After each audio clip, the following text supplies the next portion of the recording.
आज की वीडियो में हम प्रूनिंग के बाद रोज़ की केयर पे बात करेंगे कि उसको फर्टिलाइज़ कैसे करना है और उसके बाद उस पर पेस्टिसाइड्स वगैरह कौन से यूज़ करने हैं और कब और कैसे कितने इंटरवल्स के बाद यूज़ करने हैं।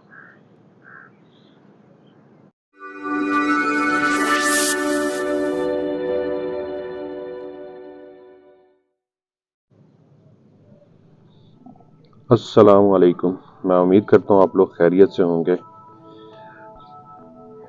तो आज की वीडियो हम स्टार्ट करते हैं। सबसे पहले हम डिस्कस करेंगे कि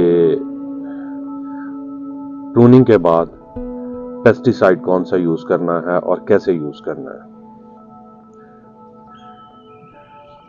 देखिए, प्रूनिंग के बाद जैसे ही इस तरह स्प्राउटिंग स्टार्ट हो तो आपने सबसे पहले अमीडाक्लोप्रिड यानी थ्रिप्स का कंट्रोल करना है। थ्रिप्स क्योंकि जैसे ही नई स्प्राउटिंग स्टार्ट होती है तो उस पर पहला अटैक जो पेस्ट का होता है वो थ्रिप्स अटैक करते हैं। तो टाइमली आपने जैसे ही स्प्राउटिंग जैसे आपको नज़र आ रही है इस हालत में आए, आपने इमीडिएटली अमीडाक्लोप्रिड का यूज़ करना है। थ्रिप्स को बड़े अच्छे से कंट्रोल करता है। अगर अमीडा नहीं है तो फिर आप ओबेरॉन का भी कर सकते हैं। अमीडा आप 1 ग्राम पर लीटर डिज़ोल्व करेंगे। अगर आप उसका जो बेस्ट कॉम्बिनेशन है वो उसकी बायर की प्रोडक्ट है कॉन्फिडोर, उसमें आता है, तो वो 1 ml पर लीटर के हिसाब से पानी में डिज़ोल्व करके थॉरोली स्प्रे करेंगे। उसके अलावा भी कुछ मेडिसिन्स हैं जो थ्रिप्स को कंट्रोल करती हैं। आप अगर वो यूज़ कर रहे हैं तो वो भी आप अकॉर्डिंगली इस्तेमाल करेंगे, लेकिन कोशिश करें लिक्विड हो तो 1 ml से ज़्यादा मत यूज़ करें और अगर सॉलिड फॉर्म में हो तो 1 ग्राम से ज़्यादा मत यूज़ करें। बट ओबेरॉन के केस में थोड़ा चेंज है क्योंकि वो बहुत स्ट्रॉन्ग पेस्टिसाइड है, तो उसके लिए आपसे 0.5 ml पर लीटर से ज़्यादा यूज़ नहीं करेंगे, तो थॉरली स्प्रे कर देंगे। हाँ, एक चीज़ कि जब आपने प्रूनिंग की थी उस वक्त आपने प्रूनिंग के फ़ौरन बाद मैंने आपको बताया था आपने फंजीसाइड का स्प्रे करना है जिसमें टॉप्सन एम या मैंकोजिप मैंने आपको कहा था। मेरी रिकमेंडेशन है कि मैंकोजिप हो तो पहले फर्स्ट प्रायोरिटी पे आप उसे स्प्रे करें, 1 ग्राम पर लीटर के हिसाब से डिज़ोल्व करें और थॉरोली स्प्रे कर दें। उससे ये होगा जो कट्स आपने लगाए हैं वो भी मतलब ये कि सिक्योर हो जाएंगे और उसके अलावा भी रूट्स वगैरह में भी अगर कोई फंगस होगी तो वो भी टैकल हो जाएगी। तो ये पेस्टिसाइड है जो आपने जैसे ही आपकी ग्रोथ इस तरह स्टार्ट हो आपने उसको स्प्रे कर देना है। अगर नहीं करेंगे, थ्रिप्स का अटैक हो गया तो ये सारी ग्रोथ आपकी डैमेज हो जाएगी और आपकी सारी मेहनत पे पानी फिर जाएगा। इस वक्त पे जो दूसरा काम करने वाला है वो है फीडिंग, क्योंकि मैंने आपको रोक दिया था कि प्रूनिंग के फ़ौरन बाद आपने कोई फीडिंग नहीं करनी जब तक स्प्राउटिंग स्टार्ट ना हो। तो अब जैसे कि स्प्राउटिंग स्टार्ट हो गई है तो अब आप लोग इसमें MAP मोनो अमोनियम फॉस्फेट 2 ग्राम पर लीटर के हिसाब से आप पानी में डिज़ोल्व करेंगे और उसके साथ आप पोटाशियम ह्यूमेट लिक्विड फॉर्म में हो तो 2 ml पर लीटर और अगर सॉलिड फॉर्म में है तो पाउडर फॉर्म में होना चाहिए तो 2 ग्राम पर लीटर। ठीक है, बेहतर तो यही है कि लिक्विड फॉर्म में आप अरेंज करें। अगर नहीं मिल रहा तो फिर आप मजबूरी है आप सॉलिड फॉर्म में 2 ग्राम पर लीटर पानी में डिज़ोल्व करेंगे और वो पानी इसकी बेस में देंगे। ठीक है, और ये आप अगर 4 दिन के गैप से आप इसको रिपीट करते रहेंगे। तकरीबन आपने हाफ लीटर के करीब पानी इनकी बेसिस में देना है। अगर पौधे आपके 2 साल से बड़े हैं तो फिर आपने 1 लीटर पर प्लांट आपने इनकी बेस में देना है और ये 4 से 7 डेज के बाद आप इसको रिपीट करते रहेंगे जब तक कि इस पे फ्लावरिंग बर्ड शो ना हो जाए।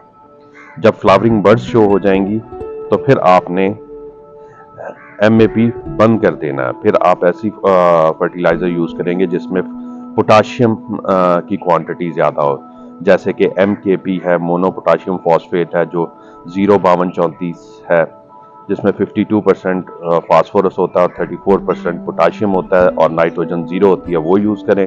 वो नहीं है तो फिर एक NPK आती है 5-15-45 जिसमें 5% नाइट्रोजन, 15% फास्फोरस और 45% पोटाशियम होता है, तो वो आपने यूज़ करना है और उसकी क्वांटिटी भी इतनी ही रखनी है, 2 ग्राम पर लीटर।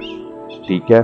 और उसके साथ आप उसको उसमें पोटाशियम ह्यूमेट आपने वन सा वीक यूज करना है, एक वीक में एक दफा से ज्यादा यूज नहीं करना, ठीक है। तो उसके बाद आप उसको डालेंगे 2 ग्राम पर लीटर पानी में डिसॉल्व करेंगे और फिर वो आप उसी तरह बेस में देते रहेंगे 4 से 7 डेज के इंटरवल पे प्लांट्स की एज के हिसाब से, ठीक है जी। और साथ आपने ये करना है कि एक दफा में यानी वीक में एक दफा आप इनके साथ मैग्नीशियम सल्फेट भी डालेंगे, ठीक है।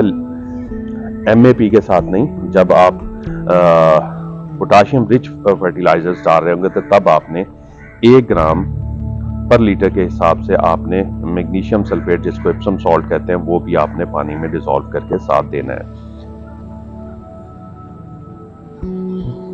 मोनोअमोनियम फॉस्फेट क्यों यूज करनी चाहिए?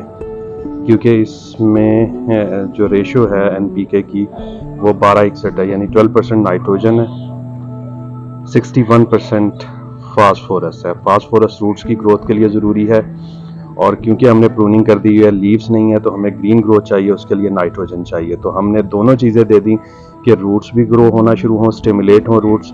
उसके साथ हमने पोटाशियम ह्यूमेट दे दिया जो कि फाइब्रस रूट को ग्रो करेगा। अगर उसके बारे में डिटेल जानना है कि उसका क्या रोल है तो उसकी अलग से वीडियो मैंने पोस्ट कर दी हुई है। तो उसके बाद ये जो MAP जो है ना, तो ये आपकी जो करंट ग्रोथ है ना, इसको सपोर्ट करेगा।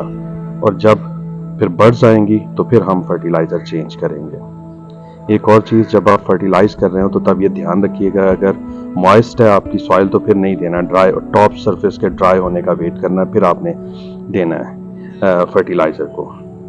और पानी देते हुए भी ध्यान रखें कि ओवर वाटरिंग ना हो जाए, वेट ना हो जाए, सॉइल मॉइस्ट रहनी चाहिए और मुसलसल मॉइस्ट रहनी चाहिए, तभी ये अच्छी ग्रोथ आपके सामने आएगी।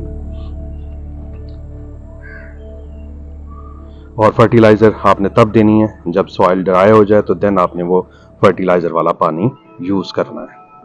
और साथ 15 डेज के इंटरवल से माइक्रो न्यूट्रिएंट्स के स्प्रे लाजमी करते रहना है। माइक्रो न्यूट्रिएंट्स कभी भी बेस में नहीं देना चाहिए, बल्कि उसका स्प्रे करना चाहिए। तो वो होगा स्प्रे के लिए 1 ग्राम पर लीटर पानी में डिसॉल्व करेंगे और हर 15 डेज के बाद आप एक स्प्रे उसका करेंगे। और जो मैंने आपको पेस्टिसाइड्स बताई थी स्पेशली जो थ्रिप्स के लिए है, तो वो आपने वीक इंटरवल्स यानी वीकली बेसिस पे करते रहना है, ताकि आपकी नई ग्रोथ या आपका प्लांट्स में कहीं पे भी थ्रिप्स का अटैक ना हो। अगर अटैक हो गया तो आपकी सारी एफर्ट्स पे पानी फिर जाएगा, क्योंकि पौधा बीमार हो जाएगा और फिर ना तो फ्लावरिंग प्रॉपर होएगी और ना ही उसकी लुक अच्छी रहेगी।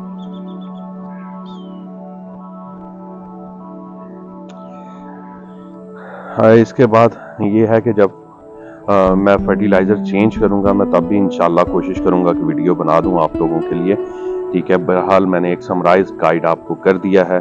तो अब जो है आपका अगर कोई भी क्वेश्चन हो तो आप कमेंट्स में मुझसे पूछ सकते हैं, ठीक है। किसी किस्म का कोई कन्फ्यूजन, कोई पेस्टिसाइड के बारे में आप कमेंट्स में पूछ सकते हैं। व्हाट्सएप नंबर मेरा आप लोगों के पास होगा, वो मैंने लिंक नीचे डिस्क्रिप्शन में भी दिया हुआ है, वहाँ पे भी पूछ सकते हैं। तो अब मुझे इजाज़त दीजिए, दुआओं में याद रखिएगा। अल्लाह हाफिज़।